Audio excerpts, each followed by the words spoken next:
Very big welcome, especially to our speaker, Dr. Val Webb, and her husband, Maurice, over there. It's their 9th venue of an 11-city speaking tour, so we're very privileged to have them. And also thank you for the Quakers for allowing us to be in this room. It's a lovely venue to be in together, just the right size and space. And I'd like to hand over to one of our members of the local group, Irene Hill, to introduce Dr. Webb, please. Thank you. And between them they have 3 children, I believe, unless you've had another one. Helen, Paul and Karen. But Val's religious studies began in 1982 in response to personal faith questions, which led to a PhD in theology in 1996. And then the next years were spent teaching religious studies in colleges in both the USA and Australia. I would miss loads out. But as I mentioned earlier, Val has been a prolific writer and is at the present time touring across Britain, speaking about some of the topics explored in those books that she has written.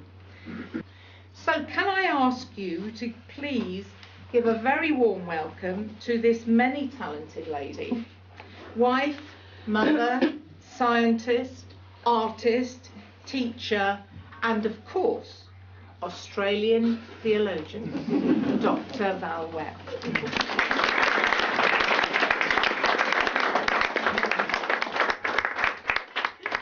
Thank you for inviting me to speak here. I'm going to be doing the ping pong thing, the table tennis, to cover the whole group. So if you feel you're being ignored, it's just that I've got too absorbed to think to look in the right direction, okay?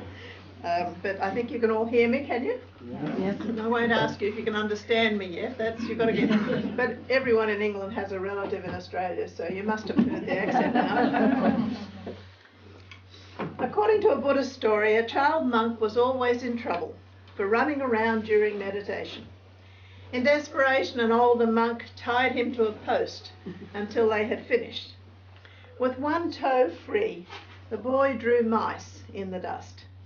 They came alive, chewed his ropes, and set him free. Doubts are like this. They can't be bound.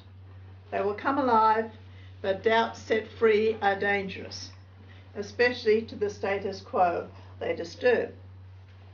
Now, since many of you don't know all of my history, although there was a pretty good coverage, I grew up in Brisbane, Australia, as a God-intoxicated evangelical Christian. I could not sit beside someone in the bus without having to witness to them before they got off at their stop, which was often quite a feat. Yet all the while I doubted many truths from an infallible Bible that simply had to be believed. And I blamed myself for my weakness, but also my arrogance in thinking that I could question issues of such magnitude. In my tradition, doubt was frowned upon. The more you could simply believe without question, the better Christian you were. After careers in science and then in the arts, I went back finally to university studies in my 40s to do religious studies. I could no longer live with the emotional torture that my doubts created, and I was prepared to abandon God and the church should this prove necessary. Why weren't we told was my cry when I began New Testament studies, and discovered that my doubts had been discussed in theological circles for centuries, yet they had never reached the pews.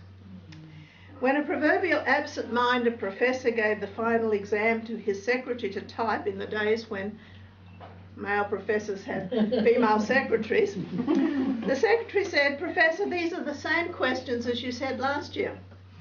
"I know," said the professor, "but this time I've changed the answers."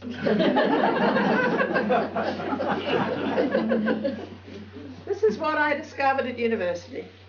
Theologian after theologian had asked the questions that I was asking, changing the answers decade by decade, as knowledge, context, worldview, and language changed. And that's what theology is all about, adjusting the answers so they make sense in a particular time and place. When people claim an unchanging divine truth, I ask them why theological college takes 4 years. If it's an unchanging truth, it would need one textbook and a few weeks to read it. What slowly dawned on me was that doubts are positive nudges, pushing us to question, rather than leave our minds at the door. That's how doubt works in real life. Without doubt, the world would still be flat, diseases would be sent by the devil, and space travel would be impossible. Every major breakthrough has happened because people doubted. Doubts are not something we have to get rid of. Heaven help us if we do. Like the emperor's naked new clothes, beliefs are paraded before us today with trappings from earlier centuries scarcely covering their nakedness. But the people are few who will verbalize nagging questions and expose intellectual oppression for what it is. When I finished my PhD in theology, my goal was to ensure that others did not go through the traumas that I did. So I started putting down on paper what had been composting in me. That religious doubts are the sand that irritates the oyster long enough to produce a beautiful pearl. I needed to pay attention to my doubts rather than squeezing my feet into somebody else's certainties. When I began my book many years ago now, books celebrating religious doubt were rare, unless they talked about people overcoming their doubts once and for all, the testimony meeting. I wrote the book as much for myself as for anyone else, to articulate coming to positive terms with doubt after 40 painful years of feeling guilty about it. I had no idea how the book would be received, but letters flooded in from people who for the first time felt validated to express their struggles. The book was updated and expanded in 2012, and I continue to hear regularly, as recently as a couple of nights ago, from somebody who told me the book had freed them from the guilt of doubt. And these stories are all similar. People have been living a lie, trying to squelch their doubts. The funny thing is that the book doesn't get into details about alternative interpretations of the key doctrines or new readings of the problematic texts. My other books do that. It simply points out that doubt is healthy, and the only way we move from inadequate ideas to new and useful knowledge. When you state the thesis this way, it seems so blatantly obvious. Yet for many in religion, the idea of doubting the beliefs is not okay. Atheist Christopher Hitchens says in his iconoclastic way, "The religion which treats its flock as a credulous plaything offers one of the cruelest spectacles that can be imagined. A human being in fear and doubt who is openly exploited to believe the impossible." For centuries, Christian churches have perpetuated what I boldly call theological abuse. Now there are exceptions, and yours is probably one of them. But for most of Christian history, authoritative truths that cannot be questioned have silenced doubters, convincing them to blame themselves for their unbelief. The solution is always more faith, more confession, less pride in one's own opinions, more prayer. Rarely an affirmation that the doubter might be right and the doctrine leaking like a sieve. When doubters do voice their doubts, despite the consequences, it is usually at a point of desperation. Martin Luther endured years of agony before finally speaking out. He wrote, "Although much of what the church said seemed absurd to me and completely alien to Christ, for more than a decade I curbed my thoughts with the advice of Solomon. Do not rely on your own insight. I always believed," he said, "that there were theologians hidden in the schools who would not have been silent if these teachings were impious." I think this is a warning to anyone who teaches certainty. We like to use the metaphor of family for the church, yet many families are quite dysfunctional. Blaming the doubter, to me, is like domestic violence or abuse in a family. Not only is the person violated by someone with authority over her, but the violation is seen as her fault. Her own authority is negated, and she must internalise the belief that someone else's authority can rightly substitute for hers, and she has no legitimate right of reply. We condemn such violence today, yet we perpetuate this treatment of doubters in many faith communities by making them both doubt the teachings and their own authority. The cure is more trust, or if all else fails, to adopt a position of intellectual dishonesty, unable to believe the claims, yet blaming themselves for their problem. Author Karen Armstrong tells of smothering her doubts as a 17-year-old in a convent. When Karen finally expressed doubts about the bodily resurrection to a superior, the sister agreed, but she added, "Please don't tell the others." No wonder so many people leave churches refusing to play such an unhealthy game. In retrospect, Karen wrote, "I am convinced that I had not been alone in my doubts. There must be hundreds, thousands of Christians who suppressed similar misgivings, stamped on their rebellious thoughts, and felt all the while a sinking loss of intellectual and personal integrity. These people must be crippling their minds, as I had done, by confining them within an untenable doctrinal system." Karen is right. The history of Christianity is littered with such people. Some we know about, but many who have struggled alone. William Cowper, the 18th century hymn writer, who wrote such beautiful hymns as "Oh, for a closer walk with God," and "Sometimes a light surprises the Christian when he sings," spent his whole life plagued with religious doubt, despite his friend John Newton's attempt to assure him otherwise. The big bogey in Cowper's day was the unforgivable sin, interpreted as doubting or denying the beliefs. Since this was what Cowper was doing, despite his longing to believe, he decided that God could never forgive him. When guilt left him unable to pray, he saw this as evidence that the Holy Spirit had deserted him. His despair led to bouts of depression, these hymns coming in rare moments of peace. Cowper dreamed that God said to him, "It is all over with you, you have perished." And thus Cowper died, feeling uncomforted, and he thought unforgiven. Such stories also fill the pages of people beginning theological studies, hoping that their doubts might be resolved, as I did. Some left religion behind, while others survived because they found a good mentor. When theologian John Cobb, child of missionaries, went to the University of Chicago, he wrote, "In a few months I discovered that my understanding of Christianity melted away through my exposure to the thought of the modern world. I was appalled at how quickly a faith I had thought so secure was undercut. I experienced what has since come to be called the death of God, and it felt very much like my own spiritual death as well." This terrifying experience for Cobb led him to face his doubts rather than spend, as he said, the next 3 years hammering nails into the coffin of my childhood God.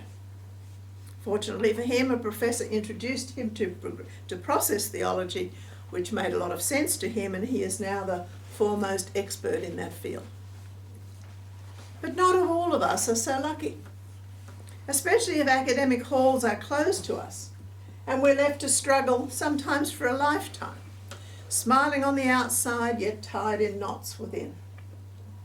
When Karen Armstrong finally left the convent, she wrote, "I could no longer believe in the doctrines of the church, but I still longed for a sense of heightened intensity and transcendence that the convent had promised to give me." And this may be where some of you are, frustrated by the unwillingness of churches to address contemporary challenges, put off by hymns, readings, and liturgies that perpetuate outdated cosmology and theology, yet unwilling to forgo the faith community, which has been an important part of your life. When Catholic theologian Elizabeth Schuster-Fiorenza is asked why she stays in a church that excludes and subordinates women She says the question is wrong because it assumes that the hierarchy and the doctrines are the church rather than the people that it serves. To leave, she says, is to give up her birthright and surrender the naming of God to others, in her case those who would name it against women. Religious doubts take on a unique shape for women, since Christianity has a history of denigrating and subordinating women using biblical texts. And I could give you that lecture as well. After I wrote my doubts book, I realised that a lot of my doubts had to do with growing up as a child and young woman in the 60s and 50s, with all the rules about what a good woman, a good Christian woman, could and could not do. Hence I followed the book on doubt with Why We're Equal, Introducing Feminist Theology. Recently I gave a presentation called The Career and Consequences of Eve for Women, Church and Society to the alumni at a Catholic University Women's College. The mature college-educated audience was stunned to hear the hidden history of how women have been named evil, deficient and in league with the devil by their church's saints and theologians through the negation of Eve. The women began to share across the room in question time teachings about women that they had long secretly questioned. However, there was a level of caution and apology in this sharing because they were conscious of who might be listening. There was a dear old nun at the top table with me, and they were probably a little worried about her, but she was more radical than anyone. They had experienced this exclusion of women, but were hesitant to doubt out loud, realising that they had little public power in a system that still excluded women from its priesthood and other places. Now, if some of you are getting a little nervous with all this talk about doubt, let me remind you that in every other area of life, doubt is positive and necessary for growth and knowledge.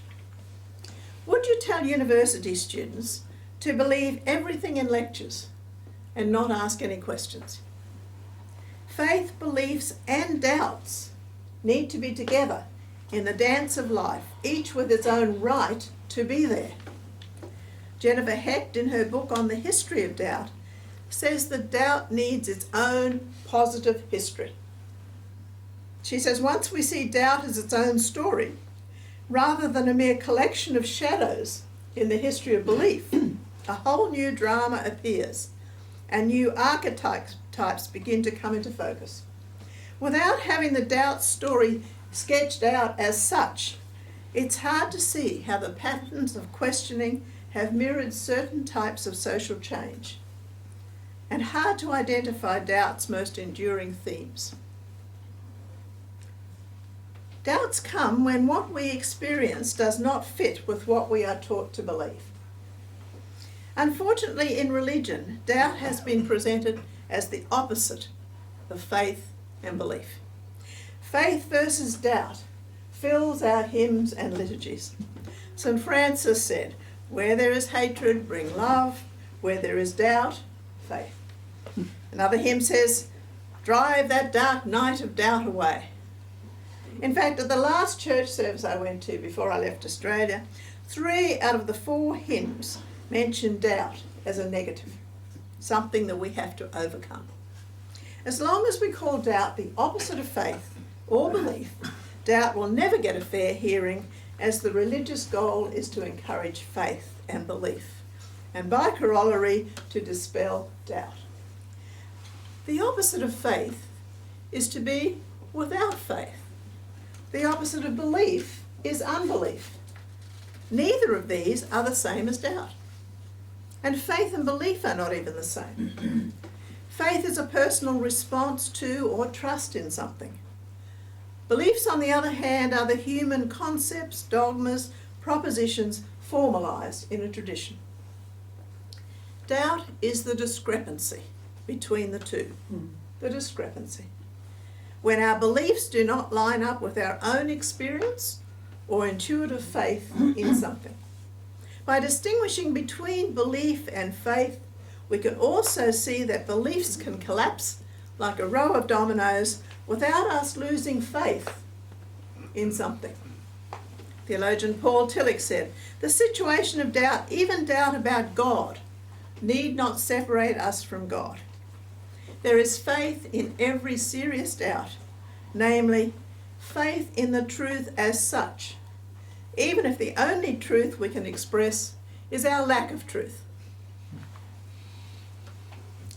In the wonderful classic, The Capellan of Malta, has anyone read it? Nicholas Montserrat? I recommend it. The main character, Catholic priest Father Salvatore, was adapting his liturgies and his homilies to comfort his frightened, starving congregation hiding in the catacombs during the siege of Malta in World War II. Their church and homes had been ruined, and Salvatore was reinterpreting the usual Catholic rituals to make sense for them in this terrifying context. Salvatore's superior, who was not actually dealing with this raw suffering, disapproved of his methods and reported him to the bishop for irregular behaviour. The bishop was friendly but firm and sent Salvatore off for a retreat. The author describes the priest's frame of mind thus: "Moment by moment, Salvatore seemed to be growing unfit to be a priest. He doubted all things, silly things, sacred things, wildly, flying scraps of the faith by which he had lived for 40 years. He suddenly thought, for no reason at all, of the Last Supper. Had it really been such a solemn, pompous festival, with wine that turned into blood for the next 2,000 years, the eating of bread which became the Saviour's flesh? It wasn't like that at all. It was a marvellous man who knew that he must die, taking leave of his friends, fishermen and carpenters who loved a party, and raising his goblet at the end of the evening, telling them, 'Don't forget, when I'm gone, have a drink on me.'"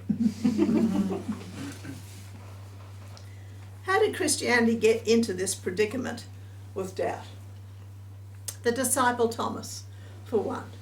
And anyone who was at a church that follows the lectionary would have had a sermon on Thomas last week. I have always felt sorry for Thomas.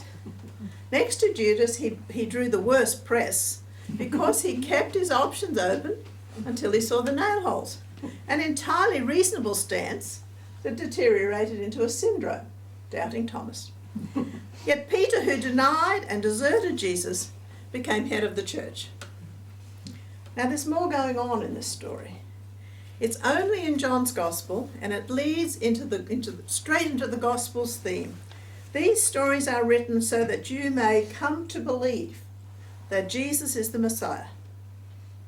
Thomas scarcely gets a mention in the other Gospels, but he's a key disciple in John. He insists the disciples go with Jesus when Lazarus dies, and Jesus is glad that Lazarus is dead when they arrive, so the disciples will believe. Later, the chief priests discuss killing Lazarus because people were believing in Jesus because of him. When Jesus says he's going away and Thomas asks where, Jesus says, "I am the way, the truth and the life. No one comes to the Father but by me." Again, believing in Jesus. Why all these Thomas stories, not in other Gospels, linked to believing in Jesus? In the recently discovered Gospel of Thomas, that was found buried in Nag Hammadi in Egypt, probably around the 4th century, was buried, and thought to be a contemporary with some of the other Gospels, the responses to "Who do you say I am?" includes Peter, Matthew, and Thomas. Thomas says, "Master, your mouth is wholly incapable of saying, my mouth is wholly incapable of saying who you are." Jesus then reveals special secrets to Thomas, which he later tells the other disciples, "If I tell you even one of the things that Jesus told me, you'll pick up stones and throw them at me, and fire will come out of the stones and burn you up." Biblical scholar Elaine Pagels, who is an expert in this gospel, believes that John's gospel was written about the same time to promote belief in Jesus. in opposition to many ideas circulating, like in the Gospel of Thomas, that we can know God through our own divinely given capacity. John's message of believing in Jesus provided a much better base for a unified church and for orthodoxy, she says, than the Gospel of Thomas's emphasis on every person's individual search within. Thomas was said to have evangelized the Parthians, founded the Thomas Christians in India. And so the negativity that later developed around this story may have been to discredit his teachings once orthodoxy was proclaimed. A later legend reinforces Thomas as the doubter. He did not believe that Mary was bodily assumed into heaven, and so she dropped her girdle on him on the way up, and his eyes were opened.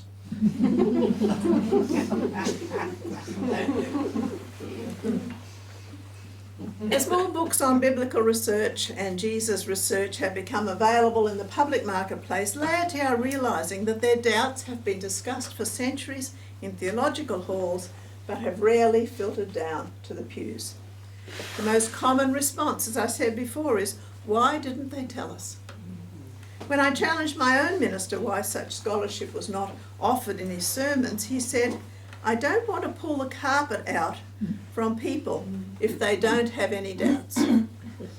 Would a doctor refrain from pointing out proven negative effects of smoking just because the patient was happy with her pack-a-day habit? Just as that is a matter of life and death, so is this for many who have wrestled with doubts all their lives and have no carpet left under them to be pulled away. After I completed religious studies in midlife, a minister from my youth got confidential. Now I was in the club. Telling me that he never believed key Christian doctrines and named a few of them. I was furious. I had sat in his congregation Sunday after Sunday, racked with doubts about these same issues, but never a crack appeared in his traditional line of certainty. The Da Vinci Code's a good example, the novel. It spawned a frenetic rush to publication of scores of books by religious leaders pointing out all the things that Dan Brown got wrong, rather than grabbing this overwhelming public interest in Christian origins as an opportunity to introduce contemporary biblical scholarship to an eager public. It was a PR person's dream, an enthusiasm for information that many of us in church committees have spent decades trying to produce. What stimulated public interest was that something that people suspected. There might be more to the story of Jesus than handed down Sunday by Sunday, and that their own questions might even be valid. Church leaders who assume their congregations are doubt-free zones or hospitable spaces where every doubt can be aired need to take a closer look. There are hordes of people, backbones of the church, whose lives are a constant battle with doubt. There are hundreds who warm church pews but live dual existences, switching off to the incongruities in some of the stories. There are thousands, evidenced by the increasing spiritual, not religious category, who still seek that sacred dimension, having been forced out of their religion by unbelievable dogmas. My latest book, that came off the press as we were leaving Australia and fortunately got here in time, is called Tradition and Liberating Theology, Finding Our Own Voice. The thesis of the book is that we each have to do our own theology and find a theology that fits us. I meet so many people who think they just have to believe what they have been told by their parents or by their church, even if it doesn't make sense to their reason, education, and experience. Their choice is to take it all on board, or if that means too many compromises with their intellect, to abandon religion altogether. Most churches have not done a good job introducing serious theology to lay people. There's never been only one truth, despite what people claim. Theological ideas have waxed and waned through history, taking conflicting turns with changing leaders, worldviews and political forces. This new book follows this maze of changing theological ideas in a lay-friendly style across the centuries, shining a spotlight in dark corners and dusty shelves to see what ideas have been doubted, have been silenced, and have been declared eternal. Rather than people walking away from churches that do not allow doubt or hard questions, this book offers readers permission to think for themselves and find a faith that fits, or at least reject the ones that do not. If we are to do our own theology, we need to embrace doubts and trust the questions that arise when our reading, experience and reason challenge theological givens. No one can read all the theology formed over the centuries, but at least we can take responsibility to ensure that what we believe is not somebody else's formula that doesn't make sense in our lives. A lot of water has flown under the theological bridge in the years since my book on doubt was first published. Many books have appeared in the public marketplace, inviting people now to doubt boldly. And religious scholarship is no longer belongs exclusively to the institutions to dispatch. Many places are now open to lay people to read. The Jesus Seminar, working on historical Jesus research, was loudly denounced by the Academy and the Church when it first published its finding for public consumption.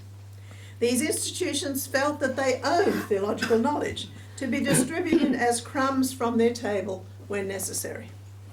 Such research was too controversial, they said, and too complicated for lay people, which was exactly why the Jesus Seminar resolved to become public theologians. Good scholars engaging in serious research and presenting their findings in a not dumbed down way for laity who are living faithfully in changing society and needed an alternative to strident certainty or unexamined piety.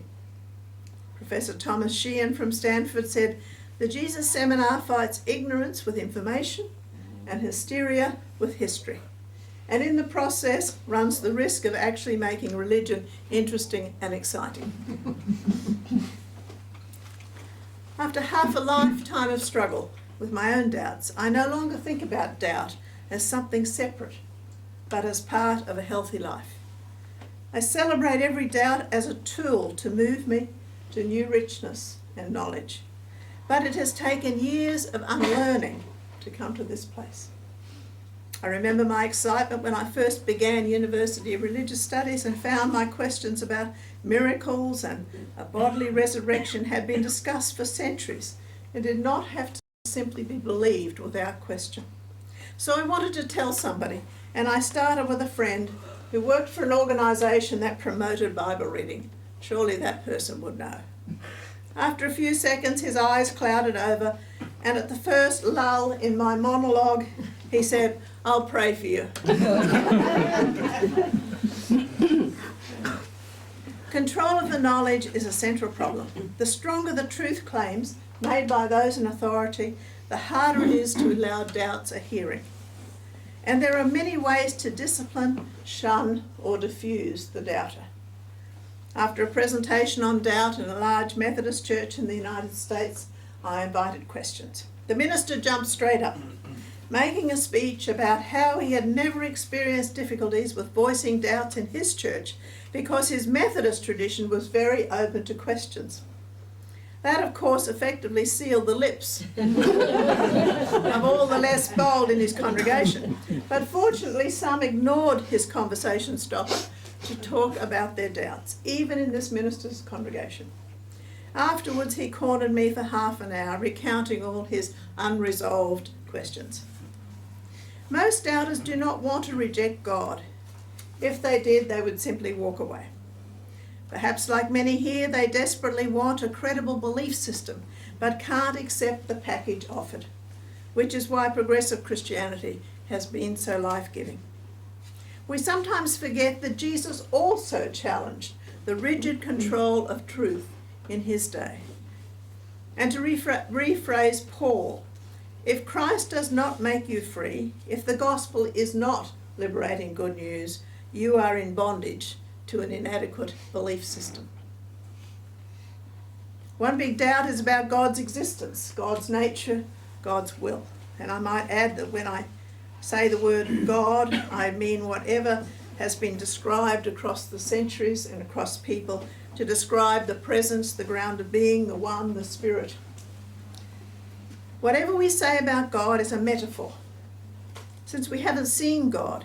Yet over the centuries, a few metaphors have simply become reality, especially the all-powerful, all-knowing male ruler orchestrating things from afar, punishing and rewarding accordingly with floods or car park spaces. For most people, this is the only God they know, and will be surprised to think that there are other metaphorical options. Yet our image of God matters because it determines how we live and whether we can believe in God at all. If a beloved 9-year-old granddaughter is abducted, raped and murdered, our image of God must make sense for this dreadful experience. Many people do intricate theological gymnastics, thinking they have to fit this event into their belief in a God of love who determines everything that happens. There are many images of God in the Bible and many more that emerge from our theologizing today, such as energy, ground of being, that allow us to think differently about what we call God, and do not ask that we abandon our minds or our scientific knowledge. I discuss God images in my book like catching water in a net. What has all this to do with doubt? If our God image does not make sense with our experience, doubts will arise. I always ask people which God they reject, because they may not believe that God either. Traditional explanations of Jesus also cause problems for doubters. What will you do with Jesus, the old hymn said. Neutral you cannot be. Thanks to Jesus' research over the last few hundred years and into today, new ideas have emerged suggesting what many wondered, that the Jewish man Jesus may have evolved into something quite different in the early centuries. Plus the slew of atonement theories as to how his death solved some cosmic dilemma. And there are many of those theories, not just one. Questions have also been asked about Adam and Eve, not mentioned in the Hebrew Bible after Genesis 5. And never by Jesus, except one example of a good relationship. Never about evil or sin. Yet it became the core of Christianity, Christian theology on sin and fall. Neither sin nor fall actually being mentioned in the Adam and Eve story. We're also asking why certain gospel writings made it into the 4th century canon and why others didn't. And why passages of scripture were edited in the early centuries according to the orthodoxy of the time. Such questions can happen when people pay attention to their doubts. Unfortunately, many churches are not hospitable spaces for doubters. And I don't mean lacking tea and scones, nor inhospitable only for layfolk. Many pastors preach certainties on Sunday and weep alone during the week in the desert into which their doubts have exiled them.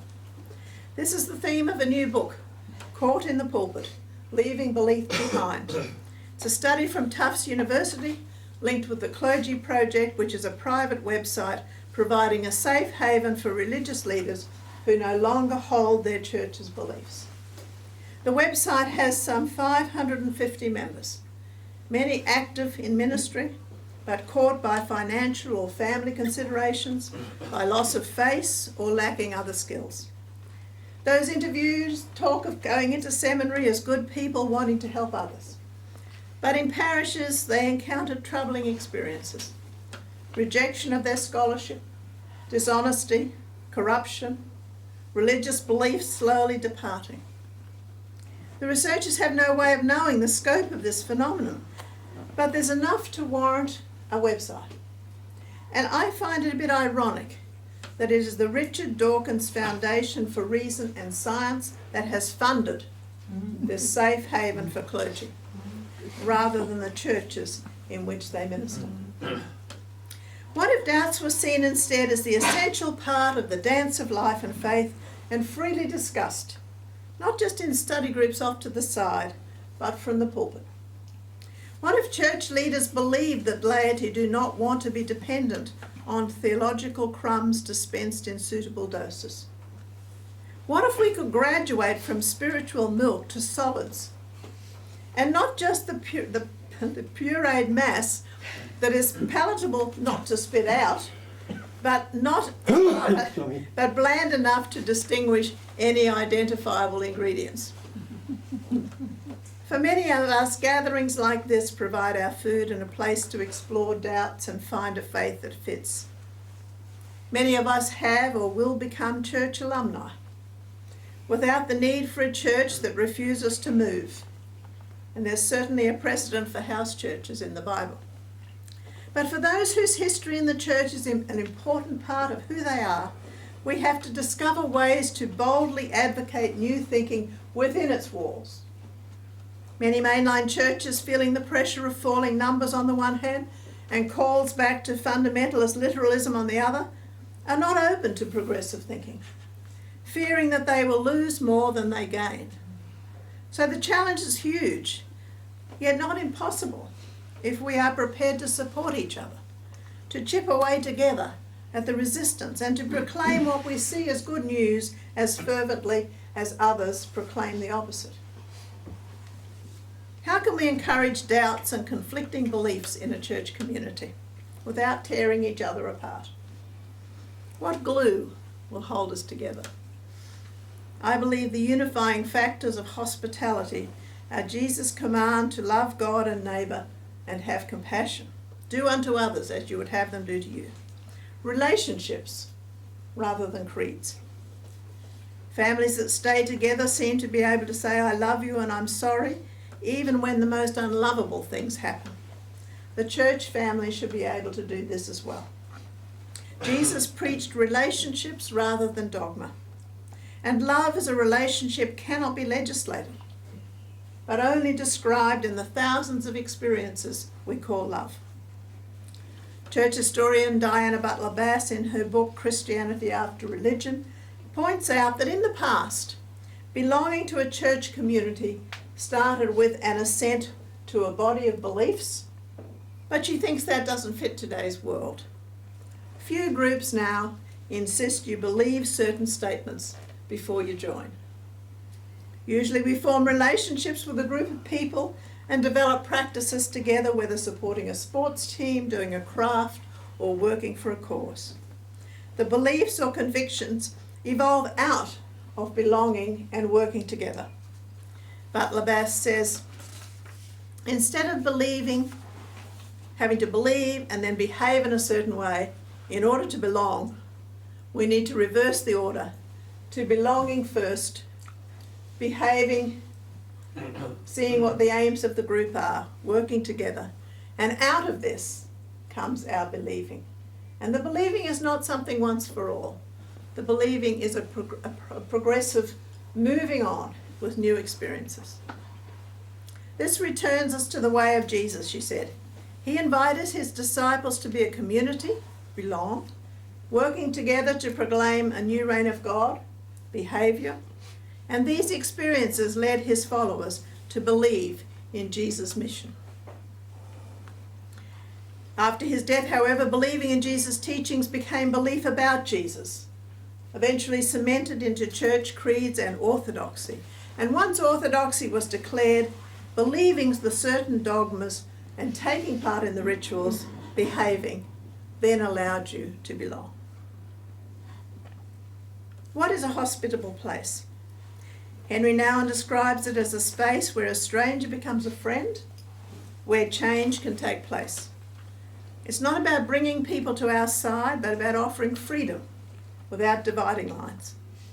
It's not about leading someone into a corner where there are no alternatives, but encouraging a spectrum of options. Not making our way the criteria for everything, but encouraging others to find their way. Theological hospitality confronts when real issues are not allowed expression. It calls a halt in discussions when third-person language never becomes first-person language, or when anecdotes never give way to deeper experiences. It challenges when hard questions are dismissed with pious words or silenced by creeds and confessions. Hospitality allows questions that others are afraid to ask, that risks one's status to free the tongues of others. There's so much more I could say, but I'll finish with the words of the ancient Zen master I wish I had discovered in my youth. At the bottom of great doubt lies great awakening. Small doubt, small awakening. No doubt, no awakening. Thank you.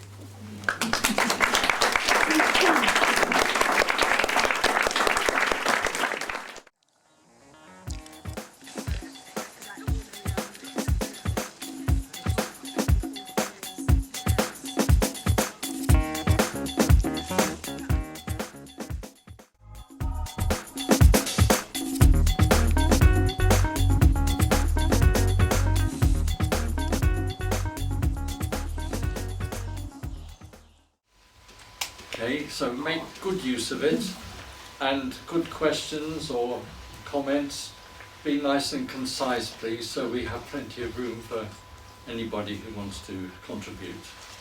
Who would like to start off? As a minister of a church, I sadly don't find a thirst to explore these things, although I personally think they're extremely important, so I don't have many comment on that. I have got a comment, because when we think about what theology people have, you know, people in the pews, what is their theology? We've got to realise that it came from their Sunday school, most of it, and hasn't changed since then, from Sunday school thinking. And theology has changed. I mean, you cannot, I won't get too far into it, but just even to take the creed, we're probably not a creedal church, but if you're a church that does have the creed to recite, the Nicene or the other creeds, to start with, the cosmology has changed. Even if you don't touch the theology, which also should be examined, but the cosmology, you're asking people to say, I believe, altogether, and then you talk about a cosmology where Jesus goes down into hell, comes back up to earth, goes up into heaven. You can't say I believe to that. And people say, but you can't, that business about doubt and not pulling the rug out. It is so easy, I would think, to say, when you come to a passage, something that is controversial, or something you want to move your lay people beyond, an old thinking, to say, now this is an interesting thing. Some people will say this, and some people will say this. You don't even have to commit yourself. You can stand there in glorious sort of, not even have an opinion. But you give the people in the pew the chance to say, hey, there's a different way to think. So I think if we do nothing else, we should interpret the Bible reading. So you're actually giving some sort of information and encouraging the laity to think. How many of your people know that John's Gospel has Jesus crucified on a different day to the other three? Well, I think that's a fairly big moment. It's not just a little mistake somebody made. But if you start introducing that in services, then I think you get people starting to think. Why did those 11 guys and women around them and all the others, why did it radically change their lives if Jesus was just a social activist? Why did that early church explode into life? Do you know what I'm getting at? Yeah, I know what you mean. We want the truth now. I'll tell you a little thing that happened in another one of the talks. The first lecture class I ever went to in theology was exactly that question, because my professor said in church history said you should never start with leading up to asking, leading up to the story and then getting to the crucifixion and then having to say what happened.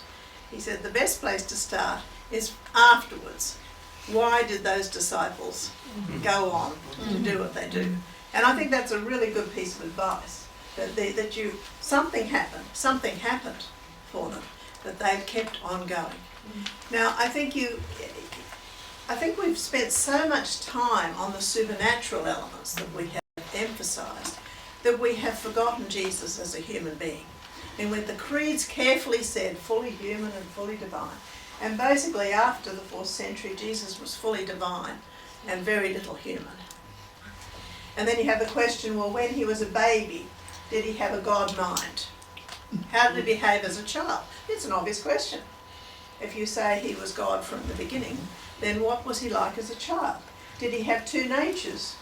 You know, once it's like the Pope speaking ex cathedra or infallibly in one area, and not when he's just talking to his friends.